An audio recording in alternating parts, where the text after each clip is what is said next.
Shri Surendranath Tripathi, Director General, IIPA, distinguished members present here. And when I look at the first row, second row, and thereafter, I know some of them personally. I know of them. They bring on the table huge experience.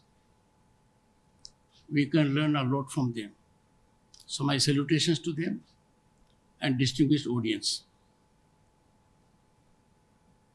This is indeed an important occasion.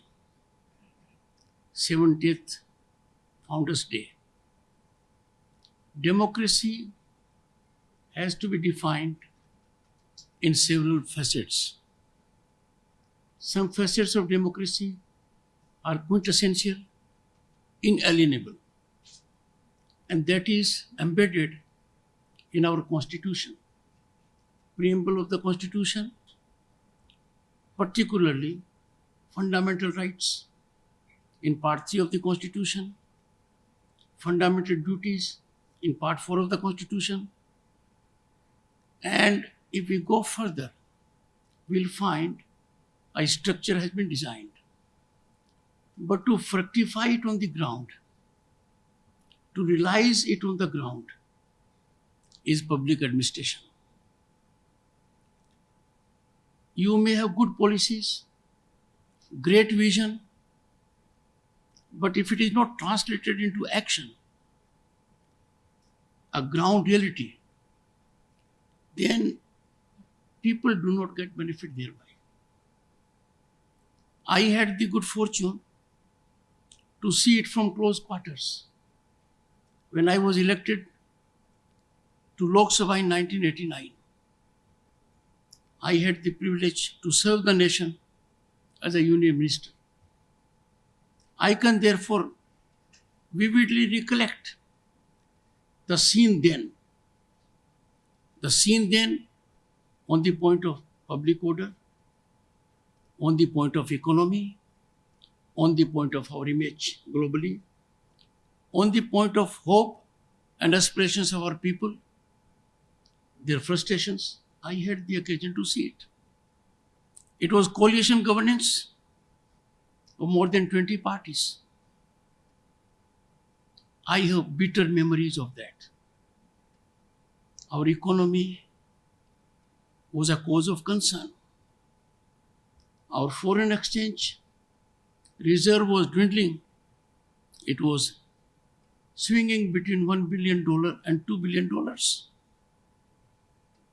We had to suffer that pain, never to be remembered, that our physical gold had to be airlifted, to be placed to two banks in Switzerland to sustain our credibility. I was witness to it. We then had the occasion to go to Jammu and Kashmir then. I was part of the delegation. I saw the situation there. We had several aspects that were cause of concern. The world did not regard us even as a developing nation. Our economy was cause of concern for them. Global entities were working as our disciplining authorities. I was witness to this. I am fortunate now, after 30 years, in 2019 when I became Governor of State of West Bengal, to witness the big change. During these 30 years, we traversed our political journey through coalition governance. We had illustrious people, able prime ministers, but then single party regime eluded till 2014. So if you take that span, the coalition governance turned out to be highly debilitating for our functioning, for our delivery system, and also our image globally. 2014, there was a big change. A single party came to power. Let me clarify, because there are people waiting in the wings to misunderstand you for drop of a hat. I am not a stakeholder in politics. I am a stakeholder in governance. I am a stakeholder in nationalism. As a political philosophy, I am advocating what is the strength of a stable government. Scenario in 2014 is beyond political landscaping. It was alarmingly worrisome. If we come to economy part of it, our country was one of the fragile five. That was a big challenge. We were being cautioned by global entities, IMF, World Bank, as our neighbors are being cautioned now. But where are we today? From fragile five, we have traversed a difficult terrain, faced strong winds, headwinds, but we are lucky because of contribution of visionary policies, affirmative governance, highly productive executive, and contribution of the people, that this nation became one of the top 5 global economies, in the process overtaking our erstwhile colonial rulers. Also, other countries like Canada or France. It is a matter of time, and everyone in the world acknowledges it. In next 2 years, Bharat will be the 3rd largest global economy, ahead of Japan and Germany. Now, in 1989, I could not even dream of it. If I dreamt of it, people would have laughed at me. Look at where we are. Those who used to advise us are seeking our advice. It is not a small achievement that the World Bank president comes here, talks of our digital penetration, and says India has achieved in the field in 6 years what is not achievable in more than 40 years.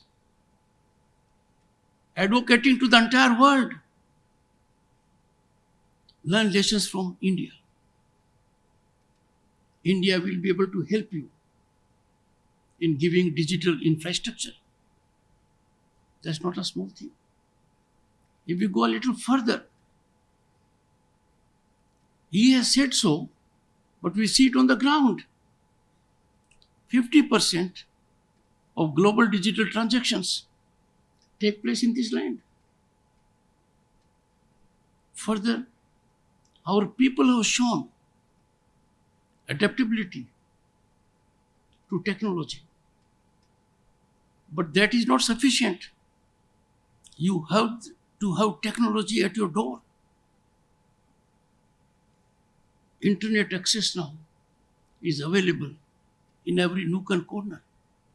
So much so that if we go by per capita consumption, our consumption is more than that of USA and China taken together. A big change.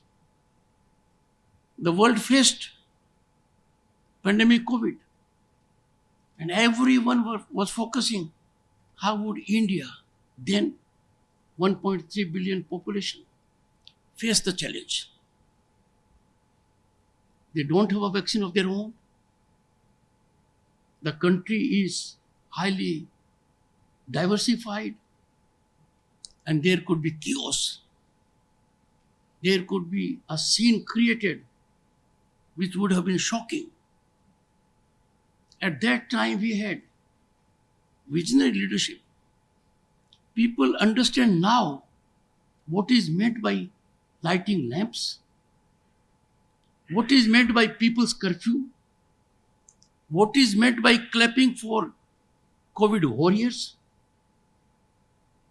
I, as Governor State of West Bengal, stood in the podium, went by it. Some people said, what is happening? Result is for all of us to see. We vindicated to the entire world that not only we took care of our own population, we assisted 100 other countries with Covaxin. This generated a very powerful cutting edge to our soft diplomacy. What a music to my ears when I meet world leaders and they say, we are grateful to India for giving us Covaxin. And most of them said it was given to them as gift. We faced it. Look at certain things we never imagined. Students of law know it. Article 370 is the only article in the Indian Constitution that is temporary. For reasons I can't figure out, it was taken as permanent. Those who took oath under the Constitution became members of Parliament, went contrary to their oath to assert you can't remove it. We know Article 370 is not there. We know the soothing results. We know how life there has changed, how it has been democratized, how some silos that controlled economy, power, everything, and for their own benefit, have disappeared. A big achievement. But for me, the scene is different. I went there in 1990 as a member of Council of Ministers. I stayed at Centaur Hotel. I saw all around deathly silence. Now there is vibrancy. Go by statistics. What has happened to it? Come to another aspect. Women are most important part of development. Your economy will take a quantum jump if their due is given to them. And the first due is given when they become part of policy making. For about 3 decades, sincere efforts were made. Earnest efforts were made. But for one reason or the other, those efforts did not succeed. The efforts fructified. Justice was done to half of humanity in this country. When in September 2023, Parliament passed enabling women participation to the extent of 1/3 in Lok Sabha and state legislatures. And that has an inbuilt facet of social justice. If there is reservation for scheduled caste, scheduled tribes, the reservation here is horizontal and vertical. 1/3 of scheduled tribe representation will also be from women category. Same about scheduled caste. No one imagined this will happen. It has happened. Let's go further. We were suffering legislation, colonial laws. They were painful. The penal provisions were meant by and large to help our rulers, then rulers. As a lawyer, I can tell you, the provisions were very hard, very harsh. They did not take into consideration the rights of citizens in a sovereign nation. Dand Vidhan became Nyay Vidhan. It is a ground reality. Look at the global image. It was at Bali, the Prime Minister took the flame of G20. 2023 was our presidency. India gave it a qualitative angle, a democratic angle, highly impactful angle in about 60 locations, spread to every union territory, every state. There were G20 functions. And what is gratifying is that cooperative federalism was in full play. All state governments enthusiastically participated. The occasion was successful in every state. And then we had G20 final summit. Where was it held? Bharat Mandapam, one of the 10 topmost global convention centers. India's Prime Minister, largest democracy Prime Minister, Shri Narendra Modi, received heads of states. What was the backdrop? Konark Temple. When the leaders walked through the alley, they were exposed to our 5,000-year-old civilizational ethos. An amazing achievement. But this can be termed by some as optics. But look at the outcome. G20, as you all know, had European Union a component. African Union was not there. India believes in inclusivity. In a world that is stable.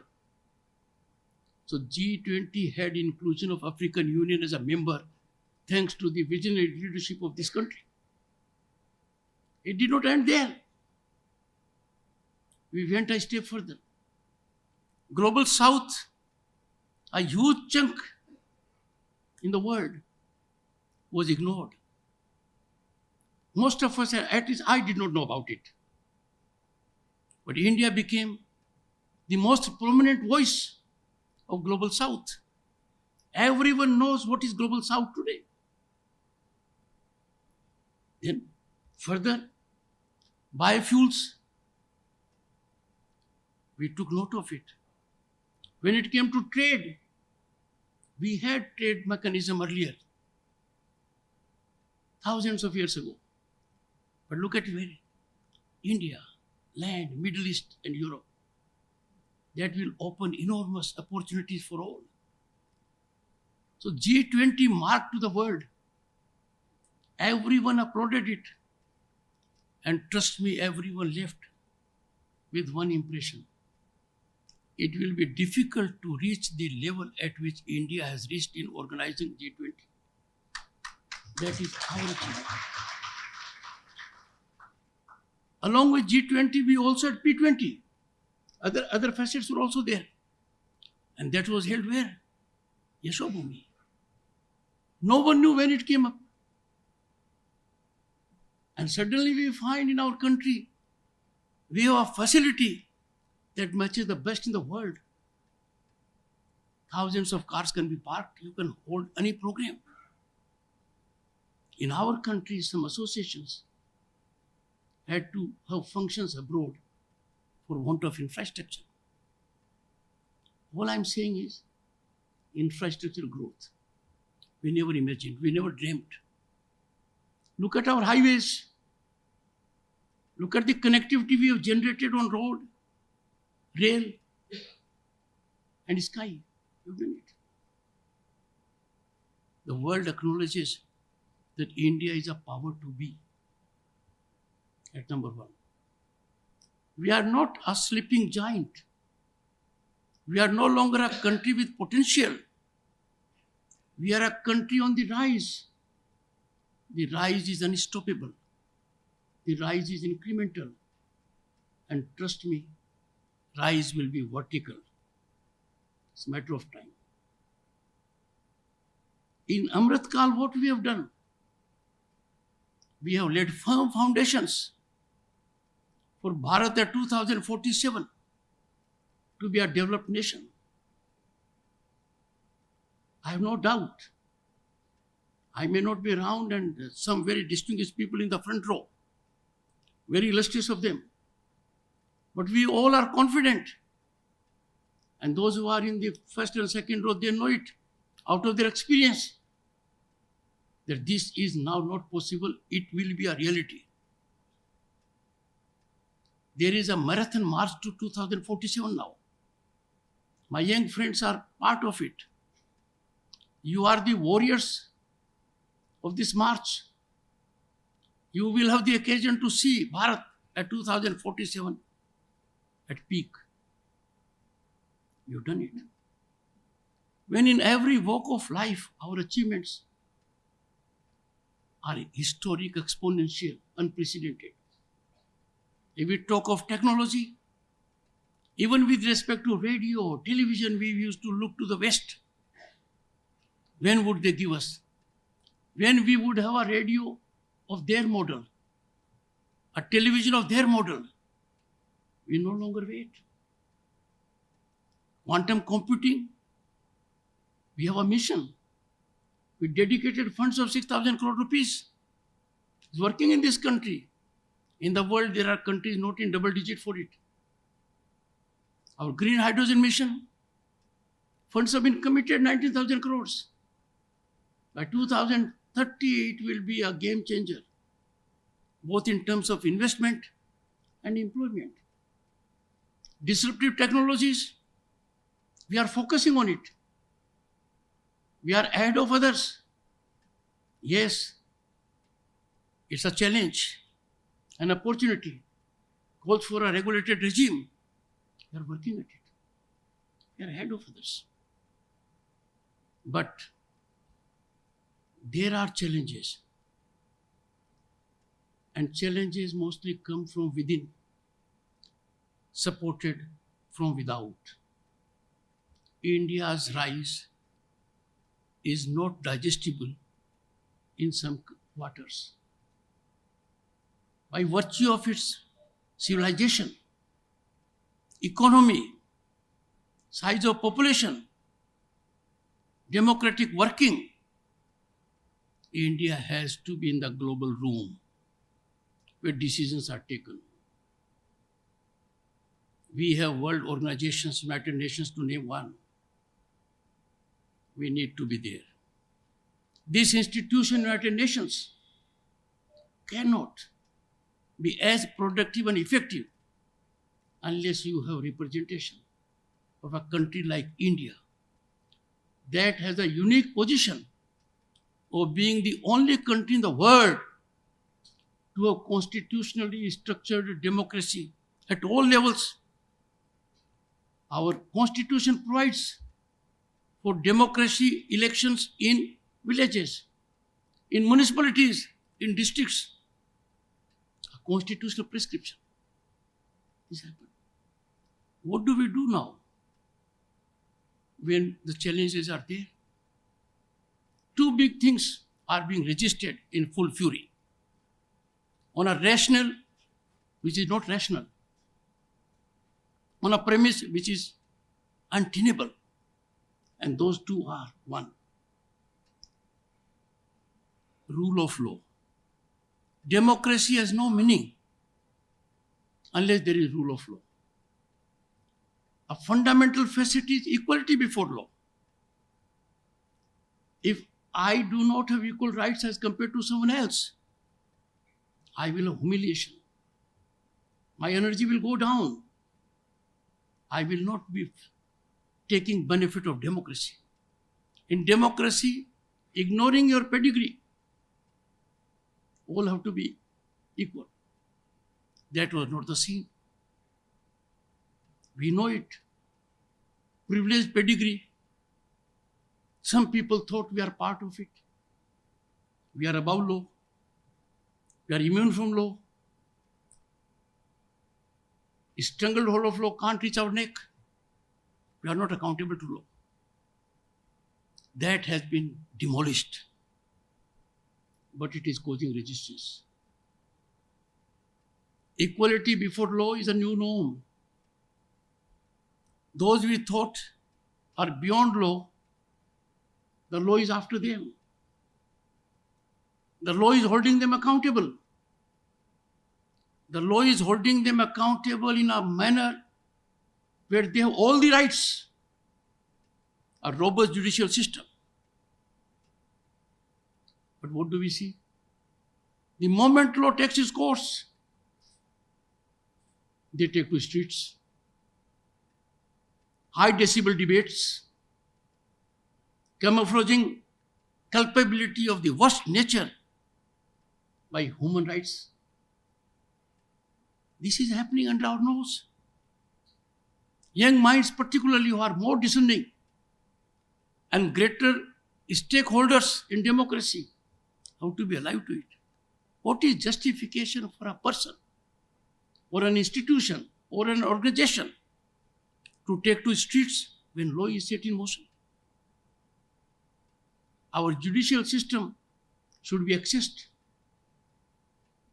And our judiciary has vindicated its spinal strength, its independence, understanding, people-centric approach. Virtually every fortnight, we have to think very deeply. Can people orchestrate in campaign mode a pernicious tendency to get away from rule of law? How can one engaging in transgression of law play victim card? People are playing. We need to be extremely alive to it.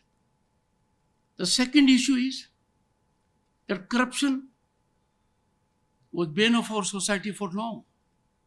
A young prime minister in the 80s lamentably reflected that the aid intended for people at large, only 15% of it reaches there. He lamented. I don't want to take it as an admission. He was expressing pain. What is the situation now? There is just no leakage. There is no corruption. In the process, a category has suffered, beneficiaries of corruption. They infested every nook and corner of power corridors. They controlled power corridors. They extra legally leveraged decision making. Corruption was rewarding. Corruption would gain you employment, a position, an opportunity, a job. Situation was so worrisome. If we go by tapes that came in public domain few years ago, system was so ravaged that even appointments of ministers was being determined beyond rule of law. So that corruption has been challenged now. Corruption is no longer rewarding. Corruption is not a passage to opportunity, employment or a contract. It is passage to jail. The system is securing it. Now, again you go on high moral ground. The corrupt must not be dealt because it's a festive season. It's, let's say, farming season. How can there be any season to save those who are culpable? Take root to rule of law. That is the only way. I find something very amazing. Sovereign platforms have been used to teach us lessons. Am I equipped to impart administrative training to people who are before me. They should be my gurus. I have a position that does not bestow me the authority to teach from whom I should be getting guidance. So India is that country. We don't need to be taught lessons in rule of law. I am making reference to CAA. Just imagine what a campaign. Citizen Amendment Act, we have to understand, is fitting in our civilizational ethos. We are home to those who are persecuted. We are sanctuary to those who are being kicked out from elsewhere. Parsis, Jews, Zoroastrians, just to name. What was done by CA? A reprieve, I would say belated. A healing touch, very late, was given to those who are in this country in a difficult situation, driven out, persecuted for their religion in our neighborhood. And they have been in this country for more than a decade, because the cutoff date is 2014. It is not an invitation now. They are already there. And this can be read into our commitment at the time of painful partition. Now, some people call it discriminatory. How it can be discriminatory? No one is stopped from applying for citizens of this country. Anyone from any country of the world can apply for citizenship. It is available as before. No change. It will be considered a merit. Has anyone been deprived of citizenship under this act? Is there a possibility? No. Now, if these false narratives are orchestrated in a design to taint, tarnish our image, our institutions, we need to speak out our mind. Our silence will resonate in our ears. That there was an occasion at a point of time in history where I could make my point of view known. I kept quiet. Second reason, people are telling us rule of law. That yes, a country in Europe, a developed democracy, they need to think within. They need to attend their own affairs. India is a democratic nation with robust judicial system which cannot be compromised by any individual or any group. It is unique. It is that institution of judiciary that has met at midnight, met on a holiday, imparted relief. Can we target our institutions because they conduct themselves in a particular manner? The institution had a point of view on issue which may not be palatable to the government. And there have been empty issues. It's their job. But if a group of people, without being registered or recognized party, act as a political party, what do? They are not accountable. They get traction. We must rise above it. We have to look for these people who certainly are not friendly to this nation. Because I firmly believe nationalism is non-negotiable. It is not optional. Through you, I would also appeal that economic nationalism is deeply embedded in the concept of nationalism. Being vocal for local or Swadeshi is just not a dialogue or a word. If we practice it, we will save billions and dollars of foreign exchange. We will generate more work for our hands. we will find a situation where entrepreneurship will blossom. But I can assure you, particularly my young friends, India is immune now to any headwind. Our rocket took off. It was difficult for India to rise like a rocket. The rocket took off. The next station, the rocket got out of the gravitational force.